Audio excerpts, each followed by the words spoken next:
విలువ గొప్పదని బోధించని సమాజం. సమయం గొప్ప అని ప్రతి ఒక్కరూ బోధిస్తారు. కానీ ప్రతిరోజు గడుస్తుంది. అది సమయం వృధా కాదా? వృధా కోరద పదవి సంపద గల ఊహజీవులు ఎందరో. సో దీని అర్థం ఏమిటంటే, ఇప్పుడు మనం రోజులు గడుస్తూనే ఉన్నాయి, మనం డబ్బును సంపాదిస్తూనే ఉన్నాము.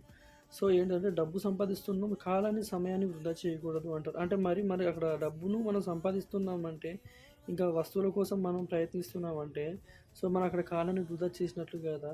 సో ఒకవేళ మీరు ఇలానే అనుకుంటే పాసిబుల్గా, సో ఇప్పుడు మనం ఏదో రోజు చచ్చిపోతాము. చనిపోయిన తర్వాత కాలేయడమో పూడ్చిపెట్టడం ఏదో జరుగుతుంది. సో అప్పుడు చచ్చిపోయిన తర్వాత మన శరీరం, మన ఆత్మ అనేది మన శరీరాన్ని వదిలిన తర్వాత, సో మనం అనేది ఒక కారణాల దిబ్బలో ఉన్నప్పుడు, సో మన ప్రపంచం అంటే వేరు, అంటే ఓన్లీ 1% మాత్రమే ఉంటాము. మన చుట్టుపక్కల వంటి మన రిలేటివ్స్ కానీ ఇంకా తదుపరి వారు ఎవ్వరు ఉండరు. అలోన్గా ఉన్నప్పుడు అప్పుడు రోజులు గడుస్తూనే ఉంటాయి, మనం ఖాళీ బూడిదైపోతూనే ఉంటాము. సో ఆ సంవత్సరాలు ఎన్ని సంవత్సరాలైనా, ఎన్ని కోట్ల సంవత్సరాలైనా మళ్ళీ మనం పుట్టము. మరి అప్పుడు సమయం వృధా కాదా? సో సమయాన్ని వృధా చేయకూడదు అనే దాన్ని ప్రస్తావించే ముందు, ప్రకృతిలో ప్రతి ప్రాణికి సర్క్యులేషన్ అనేది చాలా సర్వసాధారణం. సో సమయాన్ని ఎవరు వృధా చేయరు. సో తినడము సమయం వృధా చేసినట్టు కాదు, వెయిట్ చేయడం వృధా చేసినట్లు కాదు, కూర్చోవడం వృధా చేసినట్లు కాదు, ఇతర పనులు చేసినా వృధా చేయడం కాదు, ఏది సమయాన్ని వృధా చేసినట్లు కాదు.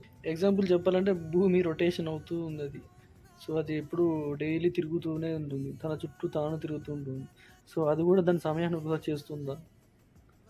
సో డబ్బు పిచ్చి ఉన్న వాళ్ళు మాత్రమే సమయాన్ని, కాలాన్ని వృధా చేయకూడదు అంటారు. సో తదుపరి వాళ్ళు ఎవ్వరు సమయాన్ని వృధా చేసినట్లు ఉన్నారు.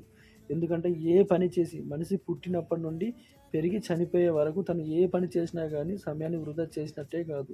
సో తను ఒక సర్క్యులేషన్లో పెరుగుతూ ఉన్నారు, ఎదుగుతూ ఉన్నారు, తెలుసుకుంటూ ఉంటున్నారు, లేదా తన లైఫ్లో తను జీవిస్తూ ఉన్నారు. దాన్ని మనం సమయాన్ని వృధా చేసినట్టు ఎప్పటికీ కాదు.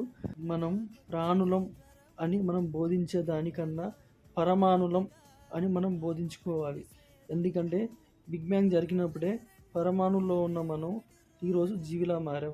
సో మనం ఎంత జీవిగా మారినా పరమాణువే.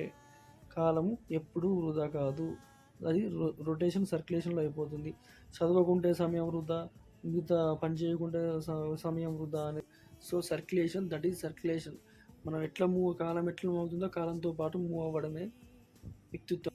ప్రాణమున్న వ్యక్తులను వదిలి ప్రాణం లేని కాగితాల చుట్టూరా తిరిగేవాళ్ళు ప్రతివారు ప్రస్తావించేది సమయం వృధా, టైం వేస్ట్ చేస్తున్నామని ప్రస్తావిస్తారు. సో సమయం ఎవరైతే టైం వేస్ట్ అని చెప్తారో అలా పలికే వాళ్ళంతా మూర్ఖులు.